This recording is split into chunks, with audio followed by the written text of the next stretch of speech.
আজকে নিয়ে চলে এসেছি। দেখুন বরবটিটাকে কেটে পরিষ্কার করে নিয়েছি। এখানে আলু টমেটো কেটে নিয়েছি, এখানে সয়াবিন হবে, সয়াবিন আলুটা কেটে নিয়েছি। দেখুন লোটে মাছটা বরফ হয়েছিল, লোটে মাছটা পরিষ্কার করে নিয়েছি। এবার বরফ ছেড়ে গেছে, লোটে মাছটাকে ভালো করে কেটে পরিষ্কার করা হয়েছে। এবার এটা মশলা মাখাবো। এখানে নিয়েছি কিছু সয়াবিন আর আলু। এখানে হাঁড়িটায় তেল গরম করে নিচ্ছি। যেহেতু আজকে একটু চটজলদি রান্না করব, তাই মনে করলাম হাঁড়িতে রান্না করে নেব। একটু টমেটো কুচি দিয়ে দিলাম, পেঁয়াজটা লাল হয়ে গেছে। টমেটো কুচিটা ভালো করে নাড়াচাড়া করে নেব। এখানে কিছু বরবটি কেটে ধুয়ে বেছে নিয়েছিলাম, পরিষ্কার করে নিয়েছি ভালো করে। দেখুন এগুলো ঢেলে দিচ্ছি। একটু নাড়াচাড়া করতে অসুবিধা হবে, যেহেতু এখানে অনেকটা বরবটি আছে, তাই আমরা কিছুক্ষণ পরে নাড়াচাড়া করব। তার আগে মশলাটা দিয়ে নিই। নুন, হলুদ, জিরে, ধনে, কিছুটা ঝাল লঙ্কার গুঁড়ো। আপনারা চাইলে কাঁচা লঙ্কা দিতে পারেন, আমি এখানে ব্যবহার করিনি। দেখুন এটা ততক্ষণ হতে থাকুক। ততক্ষণ আমি একটা প্রেসার কুকার নিয়েছি। প্রেসার কুকারে আমি চটজলদি রান্নাটা করে নিতে পারবো। এখানে পেঁয়াজ কুচি দিয়ে দিয়েছি, কিছুটা তেল দিয়ে দিচ্ছি। এতে আজকে আমি সয়াবিনটা রান্না করে নেব। এদিকে কড়াই চচ্চড়িটা কিন্তু পানি বার হবে, তাই পানিটা মরতে অনেক টাইম লাগবে। পানিটা ততক্ষণ শুকোতে থাকুক, আমি এদিকে সয়াবিনটা কষতে থাকবো। একটু নাড়াচাড়া করে নিচ্ছি। এদিকে পেঁয়াজটা দেখুন লাল হয়ে গেছে। সয়াবিনের জন্য যে আলু ডুমো ডুমো করে কেটে রেখেছিলাম সেটা দিয়ে দিলাম, তাতে কিছু আদা রসুন বাটা দিয়ে দিয়েছি। এবার এটাকে ভালো করে কষে নেব। একটু কষতে কিছু সময় লাগবে, তাই এতে মশলাগুলো আগে থেকে দিয়ে দিচ্ছি। হলুদ, ঝাল লঙ্কার গুঁড়ো, সামান্য পরিমাণে নুন আর জিরের গুঁড়ো, এগুলোকে কষতে দিয়ে দিলাম। ভালো করে নাড়াচাড়া করে নিতে হবে। তার আগে বলে রাখি, এখনও অবধি মামুস কিচেনে যারা সাবস্ক্রাইব করেননি তারা অবশ্যই সাবস্ক্রাইব করে নেবেন এবং বেল আইকনটি প্রেস করে দেবেন। আমার চ্যানেলে যে রান্নাগুলো আসতে চলেছে সেগুলো অবশ্যই নোটিফিকেশান আপনারা পেয়ে যাবেন। এবং আমার রেসিপি কেমন লাগে আপনারা অবশ্যই জানাবেন, তাহলে আমার রান্না করার ইচ্ছা আরও বাড়বে। দেখুন এখানে কড়াই চচ্চড়িটা পানি দিয়ে দিয়েছি, চাপা দিয়ে দিলাম। এখানে সয়াবিনটা দিয়ে দিচ্ছি। আলুটা অনেকক্ষণই কষে নিয়েছি, সয়াবিনটা বেশ কিছুক্ষণ আমি পানিতে ভিজিয়ে রেখেছিলাম। এবার পরিষ্কার করে নিয়েছি 2-3 বার ওয়াশ করে। এবার এতে দিয়ে দিলাম, ভালো করে কষে এতে পানি দিয়ে দিলাম। এতে আর কোনো মশলা দেব না, এটা বাচ্চাদের জন্য, তাই জন্য খুব বেশি মশলা দিইনি। আপনারা চাইলেন এতে আরও বেশি পরিমাণে একটু ঝাল আর মশলার পরিমাণটা বাড়িয়ে দিতে পারেন।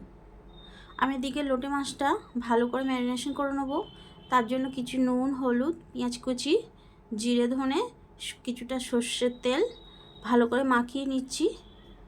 এগুলো একসাথে মাখিয়ে আমি কিছুক্ষণের জন্য রেখে দেবো। এখানে আরও কিছু টমেটো কুচি নেব, কিছু আলু নিয়েছি, একটা ছোট আলু অর্ধেকটা কুচি করে কেটে নিয়েছি, যেটা আমি এর মধ্যে দিয়ে দেবো। কিছুটা রসুন থেতো করে নিয়েছি, সেগুলোতে দিয়ে দেবো। সব কিছু ভালো করে ম্যারিনেট করে নেব, যাতে কিছুক্ষণ এর মধ্যে মশলাগুলো ঢুকে যায়। তাহলে আমাদের রান্নার কাজটাও অনেক দ্রুত হয়ে যাবে এবং মাছটাও খেতে স্বাদ হবে। দেখুন সব কিছু একসাথে ভালো করে মাখিয়ে নিয়েছি। এতে মশলার পরিমাণটা একটু কম দিয়েছি, যাতে রান্না করার সময় আমি আর একটু দিতে পারি। দেখুন এদিকে প্রেসার কুকারে সিটি পড়ে গেছে 2টো, আর একটা সিটি পড়লেই আমি নামিয়ে নেব, আমার সয়াবিনটা হয়ে যাবে। এখানে কড়াই চচ্চড়িটা দেখুন হয়ে গেছে, একটু একটু ঝোল আছে, পুরোটাই শুকনো করে নেব। এদিকে সিটি হয়ে গেছে, প্রেসার কুকারটা নামিয়ে নিয়েছি। কড়াই তেল দিয়ে দিচ্ছি, পেঁয়াজ কুচিগুলো দিয়ে দিলাম। আমি ওদিকে লোটে মাছের জন্য কিন্তু পেঁয়াজ মাখানো ছিল, আবারও কিছু পেঁয়াজ কুচি দিয়ে দিয়েছি। ভালো করে পেঁয়াজ লাল লাল হতে থাকুক। এদিকে বরবটিটা হয়ে গেছে, চাপা দিয়ে দিলাম। সয়াবিনটা দেখুন নামিয়ে নিয়েছি, কেমন হয়েছে দেখে বুঝতে পারছেন। এদিকে পেঁয়াজটা ভালো করে নাড়াচাড়া করে নিলাম। নাড়াচাড়া হয়ে গেছে, ম্যারিনেশন করা লোটে মাছগুলোতে ঢেলে দিচ্ছি। আর সব রকমের মশলা আমি এতে অল্প করে দিয়ে দিতে পারবো, কারণ আমি মশলা খুবই কমই দিয়েছিলাম। দেখে বুঝতে পারছেন আপনারা। আমি 2টো কাঁচা লঙ্কার টুকরো দিয়ে দিলাম। খুব বেশি ঝাল দেবো না, কারণ এতে ঝালের গুঁড়ো দেওয়া আছে। ভালো করে কষে নিচ্ছি।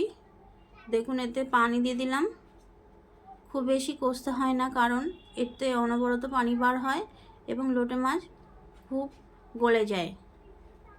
তাই আমি পানিটা দিয়ে ভালো করে চাপা দিয়ে দিলাম, সেদ্ধ হতে দিলাম।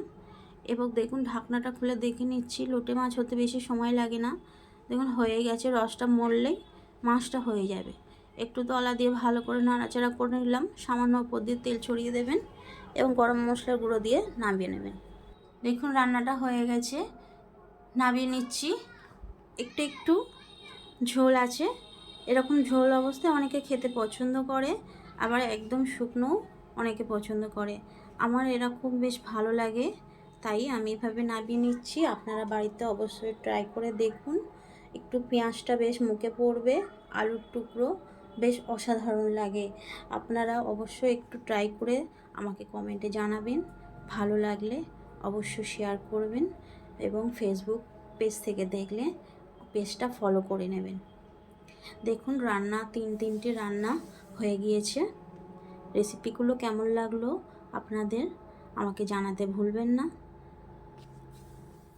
তিনটে রান্না আমাদের হয়ে গেছে। এবার আমরা খাবার পরিবেশন করব। ততক্ষণে আপনারা ভালো থাকবেন, সুস্থ থাকবেন এবং ফিরে আসছি পরবর্তী ভিডিওয়। ততক্ষণের জন্য টাটা।